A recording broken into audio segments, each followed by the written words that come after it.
할렐루야.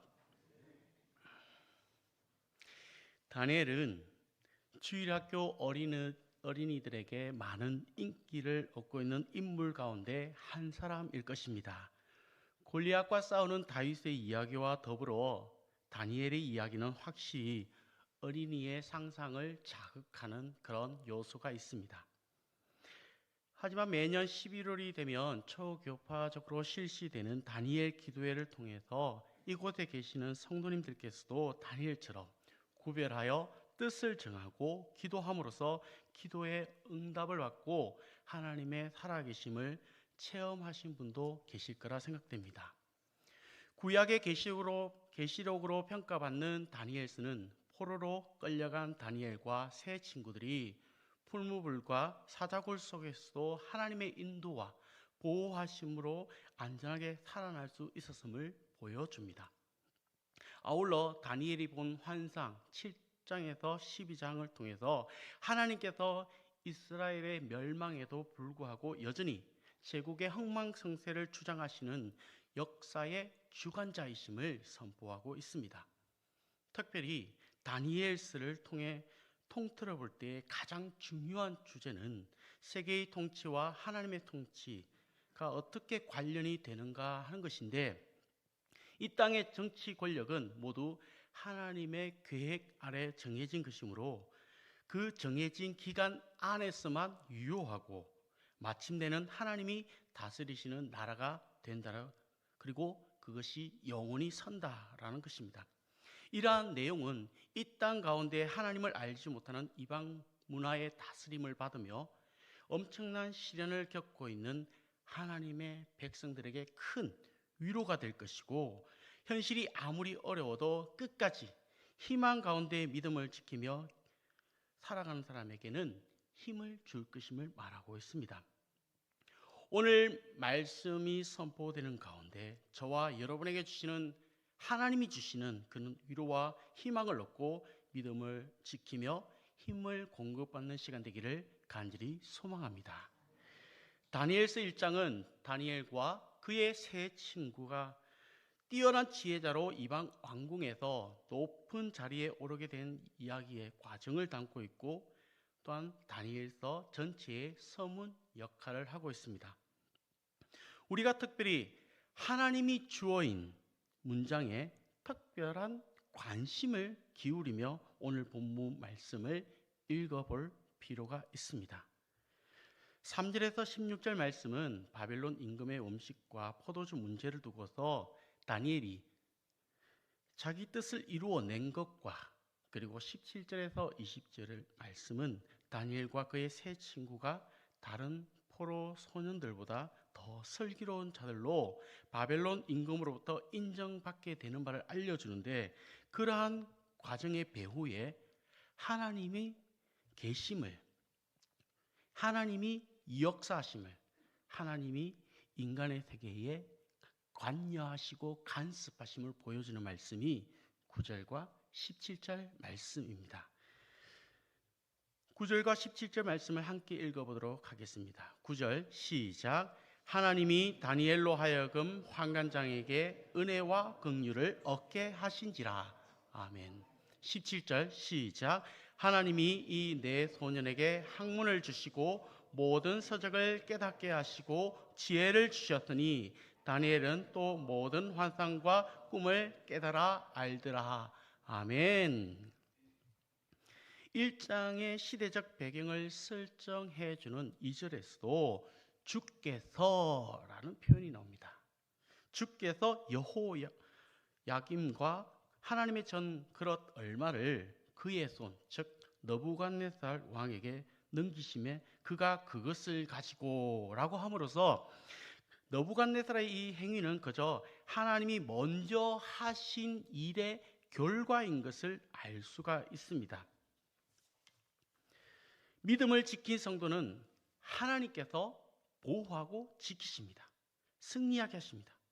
오늘도 가정과 직장과 삶의 모든 영역에 신앙의 정체성과 삶의 양식과 여러 가지 문제로 실험하고 있는 그런 성도님들이 계시다면 지금도 역사를 주관하시며 나를 통하여 일하시고 계신 하나님의 큰 손을 발견하는 우리 모든 성도님들 되시기를 바랍니다. 하나님이 하실 것입니다. 하나님이 하셨습니다. 라고 날마다 고백하는 저와 여러분 되기를 간절히 소망합니다. 예루살렘 포위와 1차 포로의 시기 가운데 최고의 권위자는 바벨론 왕처럼 보입니다. 하지만 바벨론 왕은 하나님의 주권 아래에 있으며 환관장을 통해 왕자 교육과 왕의 명령을 실행하도록 합니다. 이곳에서 유다 왕족 출신인 다니엘은 바벨론의 교육 대상과 선발 기준에 합당히 여김을 받아서 그들의 교과 과정을 따르게 되었습니다. 갈대아 사람의 학문과 언어는 수메르와 아카디아 서령 문자로 된 바벨론의 고전 문헌을 가리킵니다. 따라서 이 과정은 주문, 점승술 그리고 점술이 대부분을 차지하고 있습니다. 다니엘이 이러한 교육을 받고 뛰어난 성과를 이루었지만 그 과정은 엄청난 영적 고통을 수반했을 것입니다. 그러나 다니엘과 세 친구들은 바벨론의 학문과 세계관에 굴복하지 않고 신실하게 하나님의 종으로 남게 됩니다. 그들이 이렇게 할 수 있었던 원동력은 어디에 있었을까요? 앞서 말씀드렸다시피 다니엘과 그의 세 친구들은 유다 왕족 출신이었습니다. 따라서 출신과 더불어 요구되는 지적, 학적 그 기준에 이미 유다의 지혜학교에서 상당한 교육 과정을 밟았음을 미루어 짐작해 볼 수 있습니다.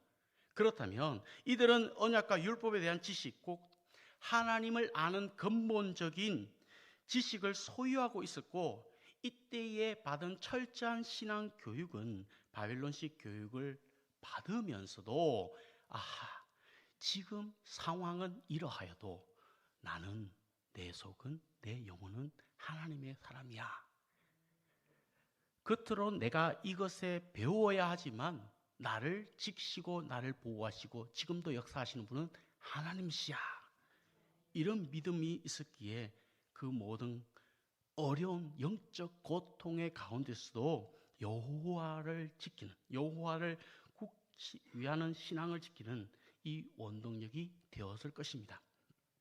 오늘 우리가 우리의 자녀들을 위해 기도하고 어렸을 때부터 신앙 교육을 철저히 해야 할 이유도 바로 여기에 있습니다. 하나님을 아는 지식이 세상의 지식을 이깁니다.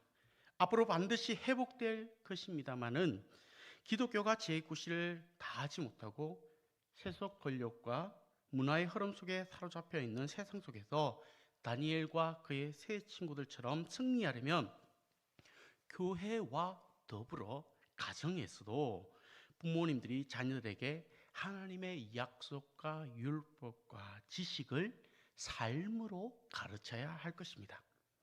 바벨론식 특별 교육을 시킬 뿐만 아니라 자기 음식과 포도주를 하사합니다.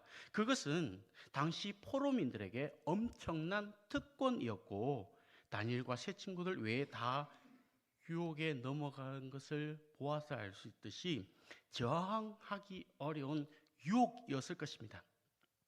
하지만 다니엘과 세 친구와 같은 믿음의 사람은 반드시 존재한다는 사실을 믿고 그 믿음의 반열에 들기 위해서 노력하는 저와 여러분 되기를 간절히 소망합니다. 오늘 우리가 거룩한 성도로서 삶을 살기 원하며 또한 그것이 끝까지 견지하길 원하신다면 먼저 거룩한 하나님의 뜻을 마음에 확정하시기를 바랍니다. 뜻을 정하고 선포합시다. 나는 오직 하나님의 뜻대로 살겠습니다. 나는 거룩한 하나님의 자녀입니다. 나는 결코 불의와 죄와 타협하지 않겠습니다. 이러한 다짐, 선언, 결단하는 저와 여러분 되기를 간절히 소망합니다. 다니엘의 결단은 참으로 모든 성도들이 본받아야 할 그런 귀감이 되는 말씀입니다. 그러나 이러한 결단은 우리 모두는 매 순간 결단의 상황에 놓을 때가 많습니다. 어쩌면 저와 여러분, 우리의 삶은 늘 결단의 연속이라 해도 과언이 아닙니다. 마치 물이 흘러가는 대로 자신을 내맡기는 경우에는 의미 있는 삶을 살 수가 없습니다. 진정 의미 있는 삶, 하나님 앞에서 가치 있는 삶, 영원한 축복을 받아 누리는 삶을 살기 원한다면 매 순간 주어진 자리에서 하나님 말씀을 중심에 두고 말씀에 근거한 최선의 결단을 할 수 있어야 하겠습니다. 그리하여 분별의 지혜와 용기를 주시도록 겸손히 하나님께 간구하신다면 오늘 저와 여러분 가운데 역사해 주실 성령님을 통해서 반드시 우리를 도우실 줄 믿습니다. 우리는 어떤 일에 대하여 결단할 때는 반드시 세 가지가 필요합니다. 첫째로 결단은 신중해야 한다는 사실입니다. 신중하게 결단이 내려져야 합니다. 성급한 결단은 어리석고 또 위험스럽습니다. 이러한 결단은 종종 나쁜 결과, 의도하지 않는 불행한 일을 가져다 줍니다. 결단이 진정 가치 있고 그리고 의미 있는 결단이 되려면 충동적이거나 생각 없이 내려져서는 안 될 것입니다. 그것이 가치 있고 소중한 것인 것만큼 많은 생각과 진실한 고민이 수반되어야 하겠습니다. 말씀에서 다루고 있지 않지만 뜻을 정하기에 앞서 분명 다니엘과 그의 세 친구들은 분명 많은 생각을 했을 것입니다. 다니엘이 결단을 내릴 경우에 미치게 될 그 영향에 대해서 면밀하게 생각했을 것입니다. 그렇기에 그는 결단 이후에 상황에 대해서도 지혜롭게 대처할 수가 있었습니다. 이처럼 결단은 신중하게 이루어져야 유용한 결단이 된다 하는 사실입니다. 우리가 결단하는 순간에는 아주 단호해야 합니다. 그러한 결단이 내리기까지는 아주 신중해야 한다는 사실입니다. 두 번째, 결단은 의로운 것을 지향해야 한다 하는 사실입니다. 모든 결단이 유용한 것은 아닙니다. 결단이 바르게 유용하고 바르게 행동하며 바르게 말하고 바르게 사는 것을 지향할 때 좋은 결단이 될 수 있습니다. 또한 결단이 그것이 하나님을 섬기며 선을 행하되 죄를 범하지 않게 될 경우에 모두에게 유익한 것이 되며 고상한 것이 됩니다.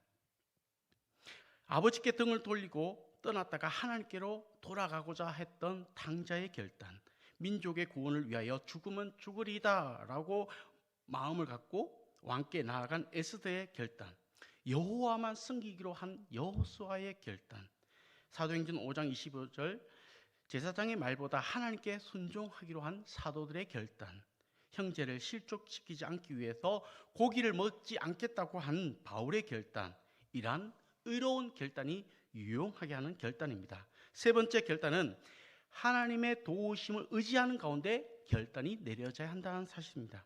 우리는 연약한 존재입니다. 아무리 의로운 결단을 내려도 모든 일에 이해함이 쉽지 않습니다. 수제자 베드로도 주님을 배신하지 않겠노라고 호언장담했지만 3번이나 부인했습니다. 이는 그의 결단이 하나님의 도우심을 의지하지 않는, 또 하나님의 도우심을 의지한 결과가 아니었다는 것을 볼 수 있습니다. 주님은 베드로의 결단 후 기도 현장에 동행한 베드로와 2명에게 시험에 들지 않게 깨어서 기도할 것을 당부했지만 그들은 모두 잠들고 말았습니다. 하나님의 도우심을 구하지 않았기 때문입니다. 결국 베드로는 자신의 결단을 지키지 못했습니다. 반드시 그 결단이 되게 하는 것은 기도와 연결이 되어야 한다는 사실입니다. 하나님의 도우심을 의지하지 못한 결단은 결국 실패와 귀결이 된다는 사실입니다. 우리가 바른 신앙의 길을 가기 위해서는 철저하게 자기 부정이 있어야 합니다.